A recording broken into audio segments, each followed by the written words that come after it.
నమస్తే భావత్ మీడియాకి స్వాగతం. ముందుగా బులెటిన్లో హెడ్లైన్. పోలీసులు ధైర్యంగా పనిచేసే రోజులు వచ్చాయి. హోంశాఖ మంత్రి వంగలపూడి అనిత.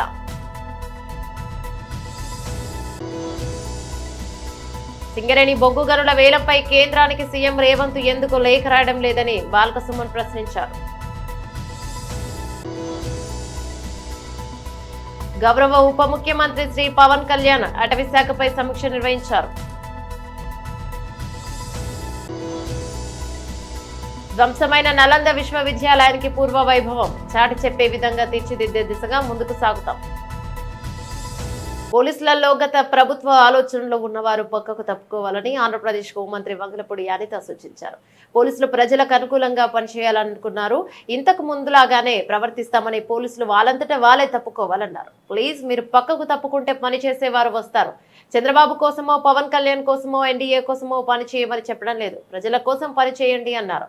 సచివాలయంలో హోంమంత్రిగా బాధ్యతలు స్వీకరించిన అనంతరం ఆమె మీడియాతో మాట్లాడుతూ ఏపీ ప్రజలు అధినేత చంద్రబాబు ఆశీస్సులతో బాధ్యతలు చేపట్టినట్లు చెప్పారు. తనను ఆశీర్వదించిన పాయకరావుపేట ప్రజలకు ఆమె ధన్యవాదాలు తెలిపారు. తన బాధ్యతలను సమర్థవంతంగా నిర్వహిస్తానని చెప్పారు.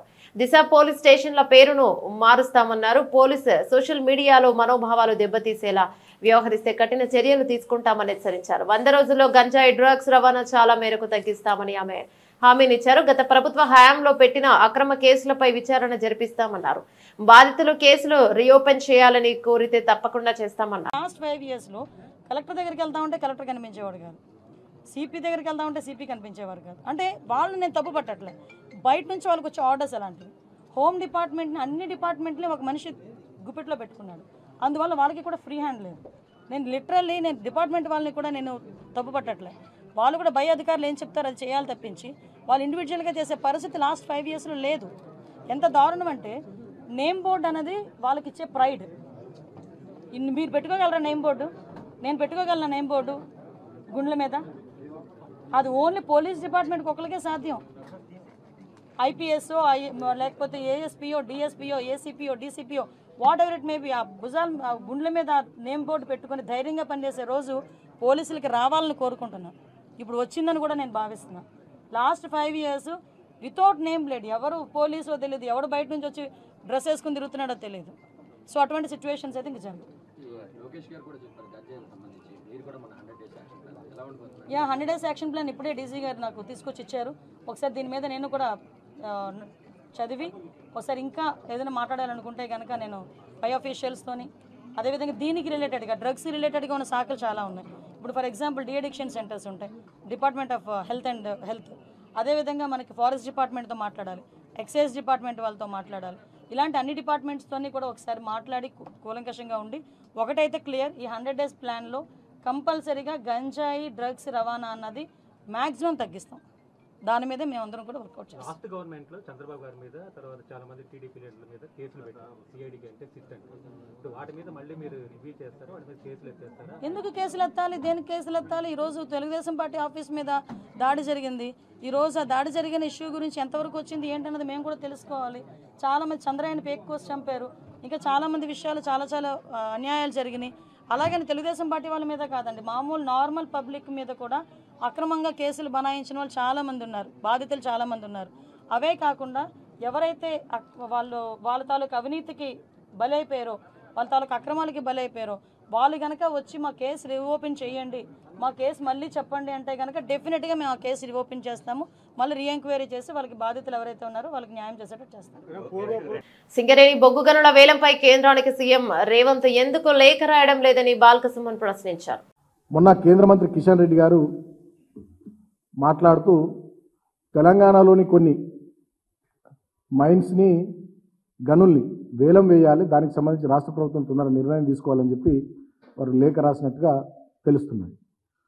సో దాంట్లో భాగంగా ఒక 5 ఐరన్ ఓర్ మైన్స్ అంటే ఇనుప ఖనిజపు గనులు, ఒక 5 లైమ్స్టోన్ సున్నప్రాయి ఖనిజపు గనులు, 1 మ్యాంగనీస్ ఖనిజానికి సంబంధించినటువంటి గని, మొత్తం 11 గనులకు సంబంధించి వేలం వేయాలని చెప్పి వాళ్ళు కిషన్ రెడ్డి గారు ఈ రాష్ట్ర ప్రభుత్వానికి లేఖ రాసినట్టుగా తెలుస్తున్నది. నేను అడుగుతా ఉన్నా మరి రాష్ట్ర ప్రభుత్వాన్ని, గతంలో కేసీఆర్ గారి ప్రభుత్వం ఉన్నప్పుడు ఎప్పుడు కూడా మేము వేలం వేయాలని చెప్పి కేంద్ర ప్రభుత్వం మమ్మల్ని అంటే మేము వేలం వేయము. డెఫినెట్గా మా సంస్థ సింగరేణి ఉన్నది. సింగరేణికి బ్రహ్మాండమైనటువంటి అనుభవం ఉన్నది. 100 ఏళ్ల పైచీలకు చరిత్ర కలిగినటువంటి సంస్థ. 45-50 వేల మంది కార్మికులు పనిచేస్తున్నటువంటి సంస్థ, ఉద్యోగులు పనిచేస్తున్నటువంటి సంస్థ. కాబట్టి మా ఏమైనా ఇక్కడి గనులు ఏమైనా ఉంటే మా సింగరేణి సంస్థకి ఇచ్చుకుంటామని చెప్పి గతంలో మేము డినై చేసినాం, ప్రోత్సహించలే. మరి వాళ్ళ రాష్ట్ర ప్రభుత్వం తన వైఖరి తెలియజేయాలి ఈ విషయంలో. ఇప్పటిదాకా రాష్ట్ర ప్రభుత్వం మరి ఎవరు మాట్లాడట్లేదు, ఉలుకు లేదు, పలుకు లేదు. మరి కేంద్ర ప్రభుత్వం యొక్క వైఖరికి మీరు తలూపినట్టయినా ఒప్పుకున్నట్టయినా మరి చెప్పాలి. అదేవిధంగా 52 బొగ్గు బ్లాకులు దేశవ్యాప్తంగా ఈ నెల 21వ తేదీ నుండి ఓపెన్ మార్కెట్లో వేలం వేయడానికి కేంద్ర ప్రభుత్వం సిద్ధంగా ఉన్నట్టు ఢిల్లీ నుంచి నాకు కొంత సమాచారం వచ్చింది.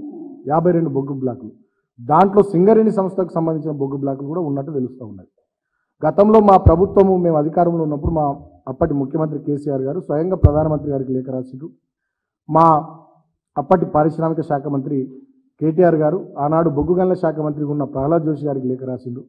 మేము సింగరేణి ప్రాంతంలో ఉన్నటువంటి ప్రజాప్రతినిధులు అందరం కూడా, అదేవిధంగా కార్మిక సంఘాలన్నీ కూడా సింగరేణి బొగ్గు బావులను ఇవ్వాలి తప్ప వేలం పాటలు పెట్టొద్దు అని చెప్పి మేము కోరినాం. ఇవాళ నేను ఈ రాష్ట్ర ప్రభుత్వాన్ని కూడా కోరుతా ఉన్నా. మరి మీరు 8 మంది ఎంపీలు గెలిచారు, రాష్ట్రంలో ప్రభుత్వంలో ఉన్నారు. బీజేపీ వాళ్ళని కూడా కోరుతా ఉన్నాం. మరి మీరు రాష్ట్రం నుంచి 8 మంది ఎంపీలు ఢిల్లీలో ఉన్నారు. మరి తెలంగాణ ఖనిజ సంపదనంతా అదానికో అంబానీకో ఇంకొక ప్రైవేట్ కంపెనీకో దారదత్తం చేయడానికి బీజేపీ కాంగ్రెస్ పార్టీ రెండు మీరు మిలాఖత్ అయినరా? నేను అడుగుతా ఉన్నా సూటిగా. స్పష్టం చేయాల్సినటువంటి బాధ్యత మీ మీద ఉన్నది. ఎందుకంటే మా హయాంలో అటువంటిది మేము జరగనీయలే. మా 9.5-10 ఏళ్ల కాలంలో మేము అటువంటిది జరగనీయలే. అదేవిధంగా ఇప్పుడు ఆదిలాబాద్లో సిమెంట్ కార్పొరేషన్ ఆఫ్ ఇండియా ఉన్నది. ఆ కంపెనీ మూతపడ్డది. ఆదిలాబాద్ జిల్లాలో ఉన్నటువంటి సున్నప్రాయి గనుల్ని ఆ సంస్థకి ఇచ్చి అక్కడ సిమెంట్ కార్పొరేషన్ ఆఫ్ ఇండియా ఆధ్వర్యంలో అక్కడ ఇండస్ట్రీని ప్రారంభించవచ్చు. మరి వాళ్ళ ఆదిలాబాద్ నుంచి ఎంపీగా భారతీయ జనతా పార్టీ మనిషి గెలిచింది. మరి కేంద్ర ప్రభుత్వం ఏం చర్య తీసుకుంటుంది దీని విషయంలో? రాష్ట్ర ప్రభుత్వం ఎట్లా స్పందిస్తుంది? గతంలో కూడా ఇవాళ ఎంఎండిఆర్ యాక్ట్ వచ్చింది 2015లో. ఆ ఎంఎండిఆర్ యాక్ట్లో 3 క్లాజుల్లో ఒక దాంట్లోనేమో యాక్షన్ పెట్టుకోవచ్చు, ఇంకొక దాంట్లో నామినేషన్ మీద కూడా ఇచ్చుకోవచ్చు అనేది ఉంది, అలకేషన్ కూడా చేసుకోవచ్చు అనేది ఉంది, కేటాయింపు చేసుకోవచ్చు. దాన్ని అనుసరించే ప్రధానమంత్రి గారి సొంత రాష్ట్రం గుజరాత్లో లిగ్నైట్ మైన్స్ని గుజరాత్ మినరల్ డెవలప్మెంట్ కార్పొరేషన్ వాళ్ళు అడిగితే ఆ అలకేషన్ పద్ధతిలో ఎంఎండిఆర్ యాక్ట్లో ఉన్నటువంటి దాని ప్రకారం అలకేషన్ పద్ధతిలో వాళ్ళకి ఇచ్చిర్రు. సో ఇప్పుడు మేము కూడా అదే కోరుతున్నాం. రాష్ట్ర ప్రభుత్వం కూడా కేంద్ర ప్రభుత్వానికి లేఖ రాయాలి. తెలంగాణ రాష్ట్రానికి సంబంధించినటువంటి అన్ని ఇనుము ఖనిజపు గనులను కానీ, సున్నప్రాయి ఖనిజపు గనులను కానీ, మ్యాంగనీస్ ఖనిజపు గనులను కానీ, బొగ్గు బావులను కానీ సింగరేణి సంస్థకి ఇచ్చేటట్టుగా రాష్ట్ర ప్రభుత్వం కూడా కేంద్ర ప్రభుత్వం మీద ఒత్తిడి తీసుకురావాల్సినటువంటి బాధ్యత ఉంది. లేకపోయినట్టయితే ఇవి కనుక ప్రైవేట్ ప్లేయర్ల చేతుల్లోకి పోయినట్టయితే డెఫినెట్గా ఇది కాంగ్రెస్ బీజేపీ 2 పార్టీలు కలిసి కూడబలుకొని చేసినటువంటి తెలంగాణ సహజ సంపదను దోచుకునేటటువంటి ఒక కుట్రగా భారత రాష్ట్ర సమితి పార్టీగా మేము భావిస్తాం. ఎందుకంటే విభజన చట్టం ప్రకారం బయ్యారంలో ఉక్కు కర్మాగారం పెట్టాలి. సెయిల్ ఆధ్వర్యంలో పెట్టిస్తారా, ఎవరి ఆధ్వర్యంలో పెట్టిస్తారో, ఏ పిఎస్యు ఆధ్వర్యంలో పెట్టిస్తారో పెట్టియండి బయ్యారంలో ఉక్కు కర్మాగారం. లేదంటే సింగరేణి సంస్థ ఆధ్వర్యంలో పెట్టిస్తారా పెట్టియండి.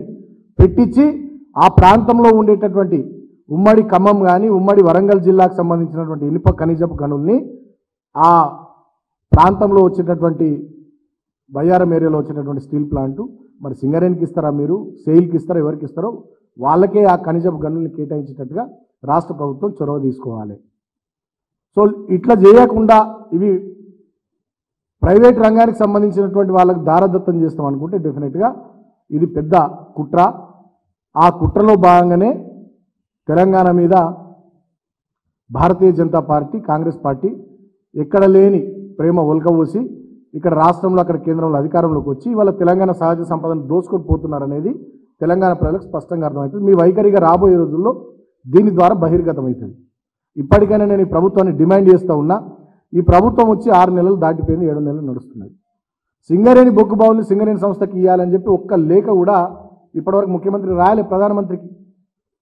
ఇప్పుడు మొన్న కిషన్ రెడ్డి గారు లేఖ రాసి ఈ మైన్స్ అన్నిటికి సంబంధించి వేలం పాట మీరు పెట్టాలి ఇమీడియట్గా అని చెప్పి కిషన్ రెడ్డి గారు కేంద్ర మంత్రిగా లేఖ రాసిందంటే ఇప్పటి నుంచి రాష్ట్ర ప్రభుత్వం మేము పెట్టాము, సింగరేణి సంస్థకే ఇవ్వాలి, లేకపోతే రాష్ట్ర ప్రభుత్వ పరిధిలోని టీఎస్ఎండీస్కి ఇవ్వాలి అనేటటువంటి ఒక లేఖ కూడా రాయాలి.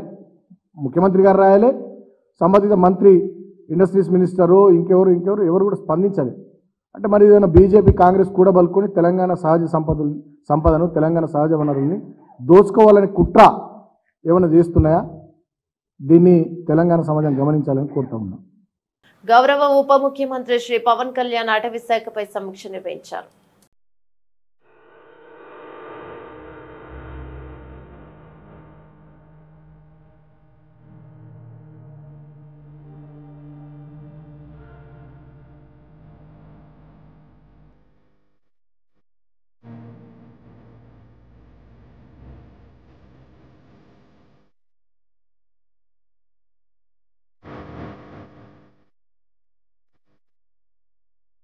వంశమైన నలంద విశ్వవిద్యాలయానికి పూర్వ వైభవం చాటి చెప్పే విధంగా తీర్చిదిద్దే దిశగా ముందుకు సాగుతాం.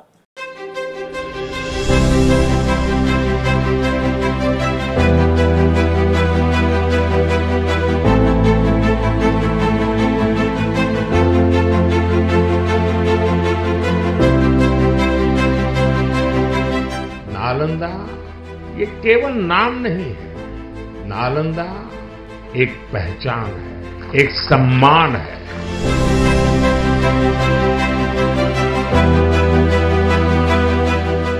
नालंदा एक मूल्य है, नालंदा एक मंत्र है, गौरव है, गाथा है।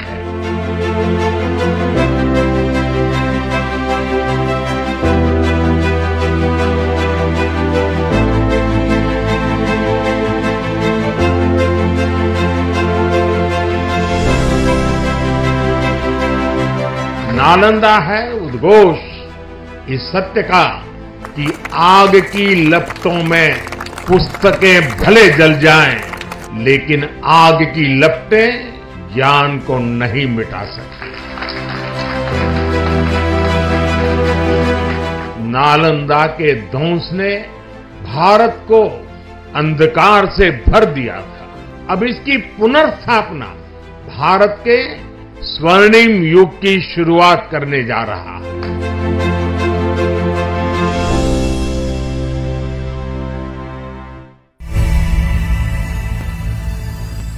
ఆంధ్రప్రదేశ్ రాష్ట్ర గృహ నిర్మాణ శాఖ మంత్రిగా బాధ్యతలను స్వీకరించిన తర్వాత కొలుసు పార్థసారథి గత ప్రభుత్వ పనితీరుపై రివ్యూ చేసి జరిగిన లోటుపాట్లను వివరిస్తూ జగన్మోహన్ రెడ్డి ప్రభుత్వం గృహ నిర్మాణంలో పేదవారికి అన్యాయం చేసిందని, టీడీపీ ప్రభుత్వ హయాంలో ఒక్కో ఇంటికి 2 లక్షల నుంచి 2.50 ఉంటే వాటిని వైసీపీ ప్రభుత్వం 1.80 తగ్గించారని, 2014 నుంచి 19 మధ్యలో కేవలం రాష్ట్ర ప్రభుత్వ నిధులతోనే 4.4 లక్షల ఇళ్లను పూర్తిగా నిర్మించి ఇస్తే జగన్మోహన్ రెడ్డి రాష్ట్ర ప్రభుత్వ నిధులతో ఒక్క ఇల్లు కూడా కట్టలేదని విమర్శించారు.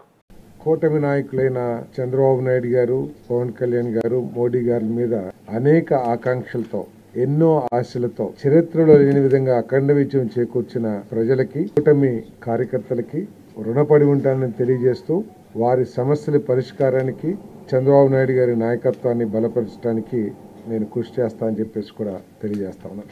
హౌసింగ్ డిపార్ట్మెంట్ కి సంబంధించినంత వరకు నిన్ననే రివ్యూ చేయడం జరిగింది. గత 5 సంవత్సరాలు ఈ కార్యక్రమం ఏ విధంగా జరిగిందని చెప్పేసి నిన్న రివ్యూ చేశాం.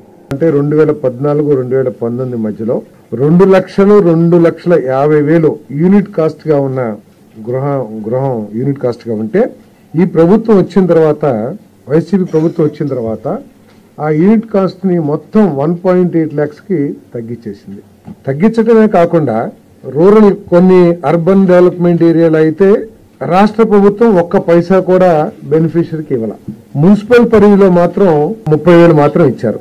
2014-19 మధ్యలో చంద్రబాబు నాయుడు గారు ముఖ్యమంత్రిగా ఉన్నప్పుడు ₹1,00,000 రాష్ట్ర ప్రభుత్వ వాటాగా ఈ స్కీమ్ ని నిర్వహించారని చెప్పేసి ఈ సందర్భంగా తెలియజేస్తా ఉన్నాను. నేను టీడీపీ హయాంలో కొన్ని ఏదైతే ₹1,00,000 ఇచ్చారో ఎస్సీ ఎస్టీస్ కి అదనంగా కూడా ఇవ్వడం జరిగిందని చెప్పేసి మనం చేస్తాం. ఇది స్టేట్ కంట్రిబ్యూషన్. దాదాపు 3 లక్షల వరకు కూడా తెలుగుదేశం ప్రభుత్వం హయాంలో యూనిట్ కాస్ట్ ఉంటే, దాన్ని పేదల ప్రభుత్వంగా చెప్పుకునే వైఎస్ఆర్ కాంగ్రెస్ ప్రభుత్వం 1,80,000కి తగ్గించడం ఒకసారి ప్రజలందరూ కూడా ఆలోచించాలని చెప్పేసి మీ దగ్గరికి మనం చేస్తా ఉన్నాను నేను. మరి అంతేకాకుండా తెలుగుదేశం ప్రభుత్వం 2014-19 మధ్యలో పూర్తిగా స్టేట్ ఫండ్స్ తోనే రాష్ట్ర ప్రభుత్వ నిధులతోనే 4.43 లక్షల ఇళ్లని నిర్మించి పేద ప్రజలకు అందించిందని చెప్పేసి కూడా మనం చేస్తా ఉన్నాం. వైఎస్ఆర్ కాంగ్రెస్ ప్రభుత్వం యూనిట్ కాస్ట్ తగ్గించడమే కాకుండా స్టేట్ కంట్రిబ్యూషన్ ని ₹1,00,000 నుంచి 30,000కి తగ్గించింది. కానీ తెలుగుదేశం ప్రభుత్వం చంద్రబాబు నాయుడు గారు ఉన్నప్పుడు 4.43 లక్షల ఇళ్లని పూర్తిగా రాష్ట్ర ప్రభుత్వ నిధులతో నిర్వహించిందని చెప్పేసి మీ అందరికీ సవినీయంగా మనం చేస్తాను. విజన్ పవన్ కళ్యాణ్ ఆలోచన మోడీ గారి అండతో రాష్ట్రాన్ని పూర్తిగా అభివృద్ధి చేస్తాం. ఇప్పుడున్న కలయికతో పోలవరం అమరావతిలో త్వరగా అభివృద్ధి జరుగుతుందని పంచాయతీరాజ్ శాఖ మంత్రి పవన్ కళ్యాణ్ రాకతో రాష్ట్రంలో ఉన్న వెనుకబడిన ప్రాంతాలు కూడా అభివృద్ధి చెందుతాయి. భీమిలి ప్రాంతంలో ఉన్న పర్యాటక కేంద్రాలను కొలగొట్టి ఋషికొండను అభివృద్ధి చేశామని చెప్తారు. ఋషికొండపై ఆ పార్టీ నాయకులకే సరైన అభిప్రాయం లేదు. ఋషికొండను ధ్వంసం చేసి ప్రజాధనాన్ని వృధా చేశారు. కృష్ణా జిల్లాలోని అగ్రిగోల్డ్ కు సంబంధించిన భూములను మాజీ మంత్రి జోగి రమేష్ వారి కొడుకు బంధువులు భూ హక్కు పత్రాలు మార్చారని అభియోగం వచ్చింది. వాటిపై కూడా పూర్తిగా విచారణ చేపడతాం. 2014లో జరిగిన ఎన్నికల్లో కూడా నన్ను నమ్మి ఈ ప్రాంత ప్రజలు గెలిపించారు. రేపల్లె ప్రాంత ప్రజలు నాకు హ్యాట్రిక్ విజయం అందించారు. రేపల్లె ప్రాంతాన్ని నా శాయశక్తుల అభివృద్ధి చేస్తా. అమరావతి ఏకైక రాజధాని. ఇప్పటికే అమరావతిలో ఎలక్ట్రికల్ రోడ్లు అభివృద్ధి చేస్తున్నాం. ఏదైతే నూతన ప్రభుత్వం ఏర్పడిందో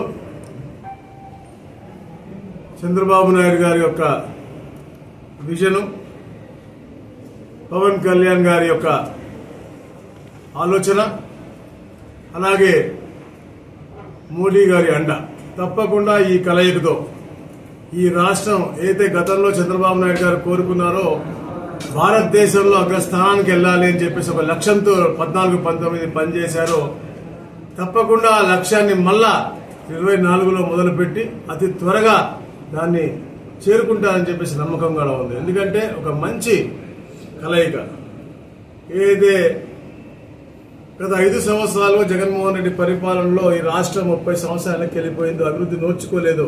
కేవలం వారి కేసుల కోసం కేంద్రం దగ్గరికి పోయారు తప్ప ఎక్కడ కూడా రాష్ట్ర అభివృద్ధి కోసం, రాష్ట్ర సంక్షేమం కోసం, రాష్ట్ర అభివృద్ధి కోసం ఎప్పుడు కూడా వాళ్ళు చేయలేదు.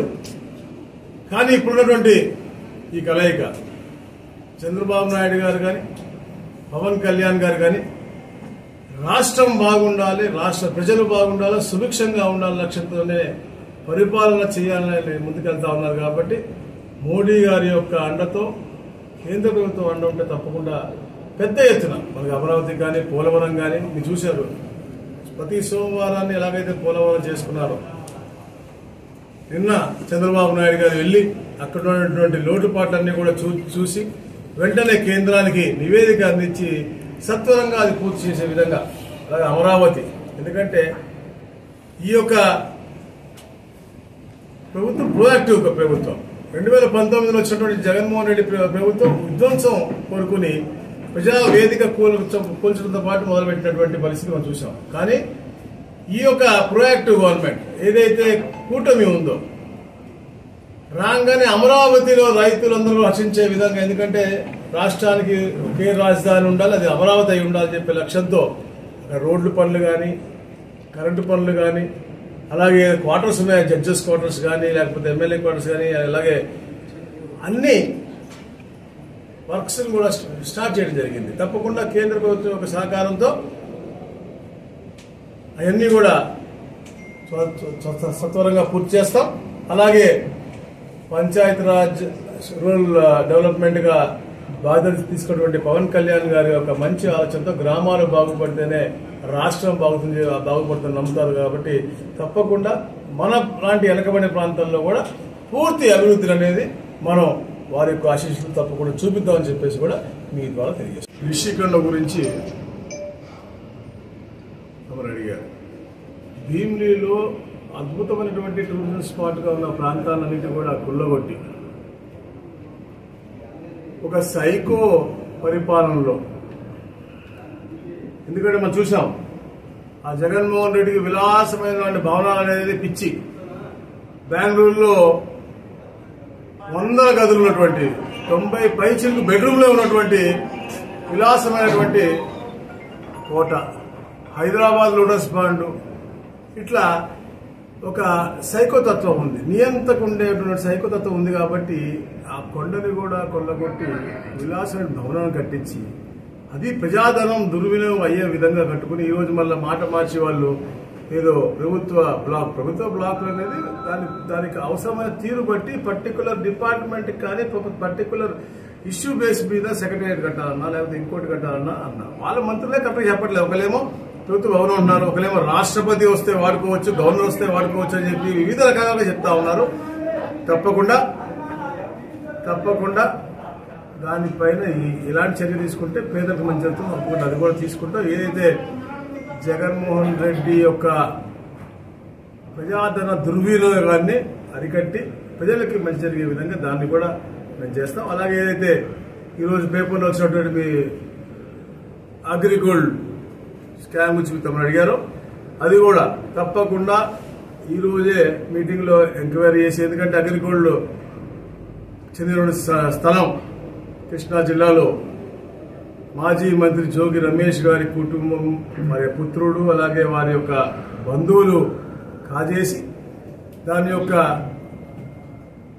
ఓనర్షిప్ పత్రాలని, అంటే భూ హక్కుదారుడి యొక్క పత్రాలని మార్చారని చెప్పేసి కూడా పేపర్లు రావడం జరిగింది. తప్పకుండా దానిపై అధ్యయనం చేసి, ఎందుకంటే హక్కు పత్రాలు మార్చాలి అంటే తప్పకుండా దానికి ఒక ప్రాసెస్ ఉంటుంది. ఆ ప్రాసెస్లో ఏ అధికారి కూడా, అంటే పొలిటికల్ లీడర్ అవ్వచ్చు, అలాగే అధికారి అవ్వచ్చు, ఎవరు తప్పు చేసినా కూడా క్షమించేది లేదు. తప్పకుండా వారికి కూడా తగిన శిక్ష వచ్చే విధంగానే ఈ నూతన ప్రభుత్వం అనేది ఎప్పుడు కక్ష సాధింపు చేయదు. కానీ తప్పు జరుగుంటే తప్పకుండా అది అరికట్టి ఎవరైతే తప్పు చేశారో అది అధికారం అవ్వచ్చు, పొలిటికల్ అవ్వచ్చు, వారికి మాత్రం తప్పకుండా శిక్ష పడే విధంగా మాత్రం తప్పకుండా ముందుకు వెళ్తుంది. ఒక మంచి పరిపాలన ఇవ్వాల లక్ష్యంతోనే మేము ముందుకు వెళ్తాం.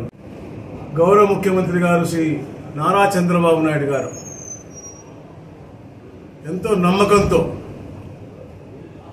ఇంత పెద్ద బాధ్యత, ఎప్పుడు ఊహించినటువంటి బాధ్యత, రెవెన్యూ స్టాంప్స్ అండ్ రిజిస్ట్రేషన్ అనేది ఈ రాష్ట్రం కేబినెట్లో 2వ 3వ స్థానంలో ఉన్నటువంటి పరిస్థితి అందరికీ తెలుసు. అంటే మనం చూసాం ఈ రాష్ట్రంలో ఎన్నో రెవెన్యూ పాలసీస్ మారటం. మెడ్రాస్ రిజీమ్ ఉన్నప్పుడు, ఇక్కడ తెలంగాణ ప్రాంతంలో నిజాం పరిపాలన ఉన్నప్పుడు, ఇంటిగ్రేషన్ ఆఫ్ స్టేట్ అయినప్పుడు పాలసీలు మార్పు, దాని తర్వాత 73 ROR యాక్టు, దాని తర్వాత ముఖ్యంగా 2014 బైఫరికేషన్ యాక్టు, ఇవన్నీ కూడా సక్రమంగా అమలు చేయాలన్న లక్ష్యంతోనే ప్రభుత్వాలు పనిచేశాయి. కానీ మొన్న 5 సంవత్సరాల్లో 2019-24లో ఏ జగన్మోహన్ రెడ్డి పరిపాలన ఉందో పేద బడుగు బలహీన వర్గాలందరికీ అన్యాయం జరిగే విధంగా పాలసీలు తెచ్చి కేవలం వాళ్ళ అనువాయులందరినీ కూడా బలపరిచే విధంగా చేశారని చాలా ఆరోపణలు ఉన్నాయి. వాటిపైన తప్పకుండా అధ్యయనం చేసి పాలసీలు మార్పుకి కారణం, అమలు తీరు, ఇవన్నీ కూడా ఆఫీసర్స్తో కూడా ఈరోజు మధ్యాహ్నం 3ంటికి కూడా మీటింగ్ పెట్టుకోవడం జరిగింది. తప్పకుండా అధ్యయనం చేసి ఏదైతే పేదల హక్కు పూర్తిగా వారికి కల్పించే విధంగా ఈ ప్రభుత్వం ముందుకు పోతుంది. ఏదైతే రీసర్వే అని చెప్పేసి కూడా ఎంతో మంది పేదలకు అన్యాయం జరిగిందని చెప్పేసి కూడా పేదలు ఎంతో మంది రిప్రజెంటేషన్స్ ఈ 4 రోజుల్లో చాలా మంది కూడా ఇవ్వడం జరిగింది. వాటిపైన కూడా అధ్యయనం తప్పకుండా మెరుగైన పాలన ఇవ్వాలి. ఏదైతే చంద్రబాబు నాయుడు గారు ఈ పరిపాలించే రాబోయే రోజుల్లో ఒక సువర్ణ అధ్యాయంగా, ఎందుకంటే రాష్ట్రంలో రాజధానితో నిర్మాణంతో పాటు పలు అభివృద్ధి పనులన్నీ ఏది కుంటపడినాయి అవన్నీ కూడా సత్వరంగా పూర్తి చేసి ఒక మంచి హిస్టరీలో, అంటే చరిత్రలోనే నిలిచిపోయే ముఖ్యమంత్రిగా చంద్రబాబు నాయుడు గారు కాబోతా ఉన్నారు. కాబట్టి వారి యొక్క కేబినెట్లో నాకు స్థానం కలపడం, అది కూడా మన రేపల నుంచి నేను ప్రాతినిధ్యం వహించడం, మన రేపల కుటుంబ సభ్యులందరూ కూడా చాలా హర్షణీయం. తప్పకుండా నా గొంతులో ఉన్నంత వరకు కూడా రేపల అభివృద్ధి కోసం నేను చేయగలిగింది పూర్తిగా చేస్తానని కూడా తెలియజేసుకుంటా ఉన్నాను. సంగారెడ్డి జిల్లా పటాన్చెరు ఎమ్మెల్యే గూడెం మహిపాల్ రెడ్డి ఇంట్లో ఈడీ సోదాలు. పటాన్చెరు పట్టణంలోని ఎమ్మెల్యే గూడెం మహిపాల్ రెడ్డి, ఆయన సోదరుడు గూడెం మధు ఇళ్లలో ఏకకాలంలో ఈడీ దాడులు. తెల్లవారుజామున ఎమ్మెల్యే ఇంటికి చేరుకున్న ఈడీ అధికారులు. నియోజకవర్గంలో చర్చనీయాంశంగా మారిన ఈడీ సోదాలు.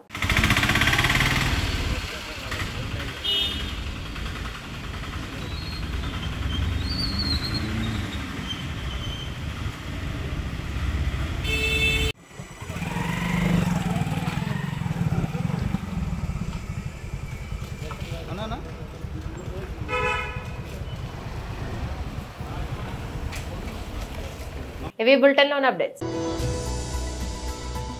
పోలీసులు ధైర్యంగా పనిచేసే రోజులు వచ్చాయి. హోంశాఖ మంత్రి వంగలపూడి అనిత.